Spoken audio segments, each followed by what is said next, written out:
Hello everyone, welcome to সিহরন। West বেঙ্গলে এনএইচএমের আন্ডারে যে সমস্ত কন্ট্রাকচুয়াল স্টাফ রিক্রুটেড রয়েছেন তাদের জন্য একটি ফর্ম ফিল আপের নোটিফিকেশান দেওয়া হয়েছে এবং অ্যানুয়াল ইনক্রিমেন্ট অর্থাৎ যে স্যালারি ইনক্রিমেন্ট হয় এই ফর্মের বেসিসেই স্যালারি ইনক্রিমেন্ট হবে। প্রত্যেক এনএইচএম কন্ট্রাকচুয়াল স্টাফকে এই ফর্মটি ফিল আপ করতে হবে।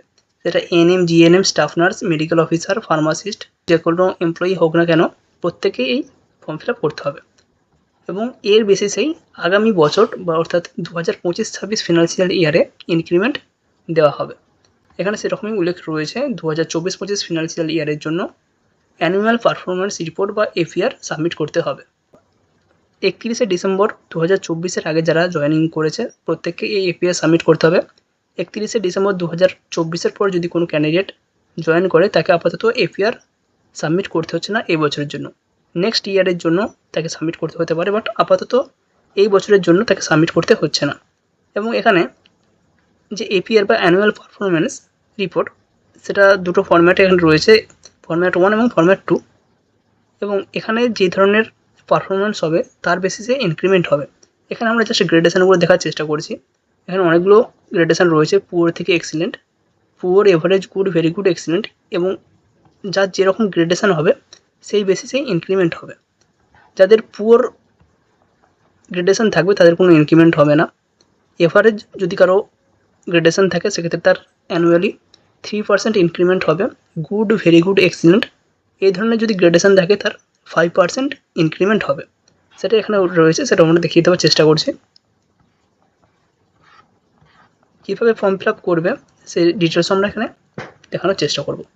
For employee assessed as poor, যাদের পুয়ার থাকছে তাদের কোনো ইনক্রিমেন্ট হচ্ছে না। এভারেজ থাকলে 3%, গুড, ভেরি গুড, এক্সিলেন্ট থাকলে তাদের 5% ইনক্রিমেন্ট থাকছে। মিনিমাম 6 মান্থ যদি কাজ করে তাহলেই এই ইনক্রিমেন্টের জন্য এলিজেবল। এবার আমাদের ফর্ম ফিল আপ করার জন্য কিছু কিছু ডিটেলস প্রয়োজন, সেটা অবশ্যই হায়ার অথরিটি বা ব্লক লেভেল থেকে সেগুলো নিয়ে নেওয়ার প্রয়োজন রয়েছে। কারণ লিভ স্ট্যাটাস বা ওয়ার্কিং ডেজ সেটা কিন্তু পুরোটা ডিপেন্ড করছে কোন ধরনের এমপ্লয়ি। কোনো ক্যান্ডিডেটের কোনো এমপ্লয়ির ক্ষেত্রে 222 দিন ওয়ার্কিং ডেজ, কোনো এমপ্লয়ির ক্ষেত্রে 306 দিন ওয়ার্কিং ডেজ এবং কোনো এমপ্লয়ির জন্য 276 দিন ওয়ার্কিং ডেজ রয়েছে। সেক্ষেত্রে অবশ্যই হায়ার অথরিটির কাছ থেকে নিয়ে নিতে হবে ডিটেলস, এবং কোন সময় জয়েন করছে তার বেসিসেও ওয়ার্কিং ডিটেলস চেঞ্জ হবে। আমরা এই ফর্মটি ফিল আপ করার জন্য সরাসরি চলে যাব wbhealth.gov.in এই ওয়েবসাইটে। আমরা সার্চ করে নিচ্ছি wbhealth, এটা সার্চ করে নিলেই আমাদের প্রথম যে লিঙ্ক আসবে www.wbhealth.gov.in, welcome to WB health portal, এই পোর্টালে আমরা ক্লিক করে নেব। এখানে ক্লিক করার পর আমাদের ওয়েস্ট বেঙ্গলের যে হেলথের ডিপার্টমেন্ট রয়েছে তার অফিসিয়াল ওয়েবসাইট ওপেন হয়ে গিয়েছে এবং এখানে আমরা কিছুটা স্ক্রল করে নিচের দিকে চলে যাব। এখানে বাম দিকে আমরা অনেকগুলো টুল দেখতে পাচ্ছি। তো এখানে অনেক মেনু রয়েছে। ই গভর্নেন্স এর আন্ডারে আরও অনেক কিছু মেনু রয়েছে। আমরা এই মেনুগুলোকে আরও কিছুটা স্ক্রল করে নিচের দিকে যাচ্ছি এবং এখানে আমরা দেখতে পাচ্ছি HRMIS। এই HRMIS এই অংশে আমাদেরকে ক্লিক করে নিতে হবে। এখানে ক্লিক করে নিলেই আমাদের 5টা অপশান এসেছে: employee portal, official log in, APR evaluation, remuneration বা স্যালারি ম্যানেজমেন্ট, লিভ ম্যানেজমেন্ট। এই 5টা অপশান রয়েছে।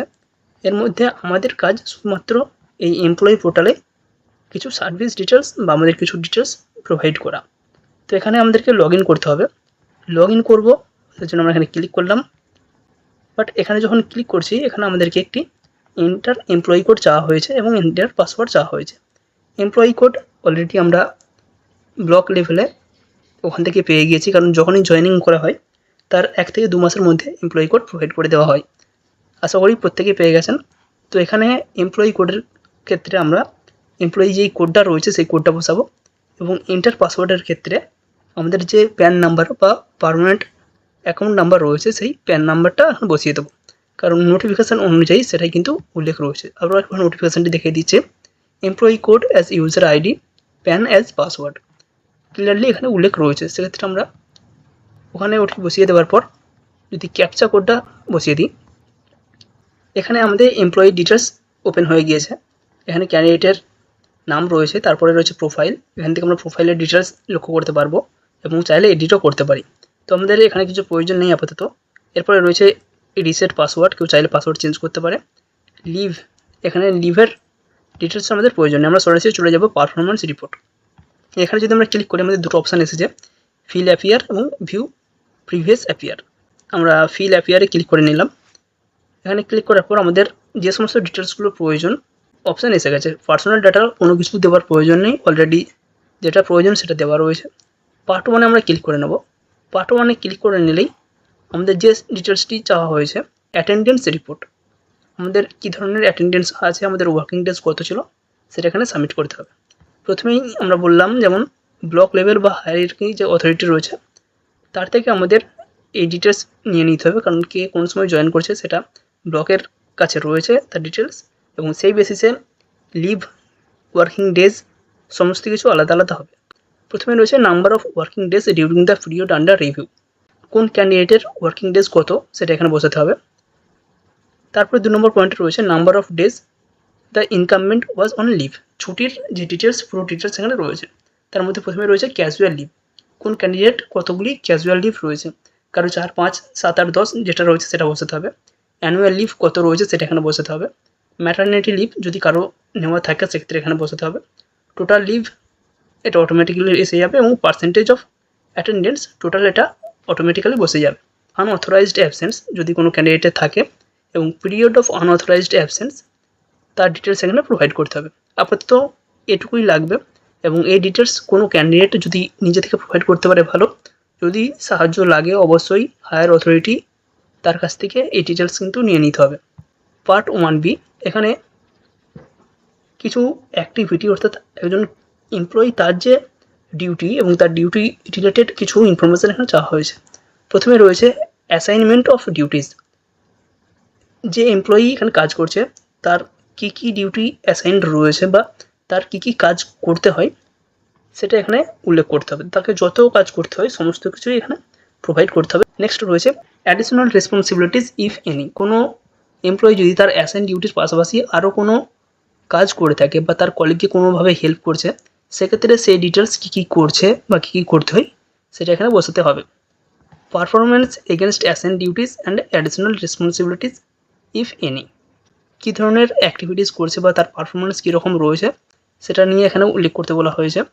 Extra ordinary or special achievement if any, যদি কোনো এমপ্লয়ি এমন কিছু কাজ করেছে হাইলাইটেড বা কোনো অ্যাওয়ার্ড পেয়েছেন, সেক্ষেত্রে সেই ধরনের রিপোর্ট এখানে সাবমিট করতে পারেন। চ্যালেঞ্জেস অর কনস্ট্যান্ট, যদি আমাদের কাজ করতে গিয়ে কোনো বাধা আসে, অর্থাৎ সেই এমপ্লয়ি সে যখন ফিল্ড লেভেলে কাজ করছে তার কী কী প্রবলেম হচ্ছে সেই প্রবলেমগুলো সেখানে উল্লেখ করতে পারে। নেক্সট রয়েছে specialised training received if any during the period, এই যে 1 বছরের পিরিয়ড রয়েছে এই পিরিয়ডে যদি কোনো ট্রেনিং হয়ে থাকে সেই ট্রেনিংয়ের ডিটেলস এখানে সাবমিট করতে হবে। Specific areas in which the employees want to upgrade his or her capacity through training, যদি মনে হয় কিছু কিছু ট্রেনিং দিলে এমপ্লয়ির আরও কাজ করতে সুবিধা হয়, সেই কী কী ট্রেনিং প্রয়োজন সেই ট্রেনিংয়ের ডিটেলস বা কী কী আরও ট্রেনিং দেওয়া হলে তার কাজটা স্মুথলি কমপ্লিট হয় সেই জিনিসগুলো এখানে উল্লেখ করতে হবে। অর্থাৎ একজন এমপ্লয়ি তার সমস্ত ডিটেলস এখানে প্রোভাইড করা হচ্ছে, এবং 1 বছরে সে কী কী করেছে, কী কী বাধা পেয়েছে, কোন কোন দিক থেকে তাকে আরও উন্নত হতে হবে সেই ডিটেলস এখানে বসাতে হবে, এবং তারপর প্রিভিউ আমরা করে দেখে নিতে পারি সমস্ত ডিটেলসগুলো ঠিকঠাক রয়েছে কিনা, এবং তারপর আমরা সাবমিট করতে পারি। এটুকুই আমাদের কাজ, এর বেশি যে ফার্দার ডিটেলস রয়েছে সেগুলো অফিসিয়াল ব্লক লেভেল থেকে সেগুলো প্রোভাইড করা হবে। আপাতত এই যে কয়েকটা জিনিস বলা হলো পার্ট 1A এবং পার্ট 1B, এটাই আমাদেরকে সাবমিট করতে হবে, এটা অবশ্যই নিজ দায়িত্বে আমাদেরকে সাবমিট করতে হবে।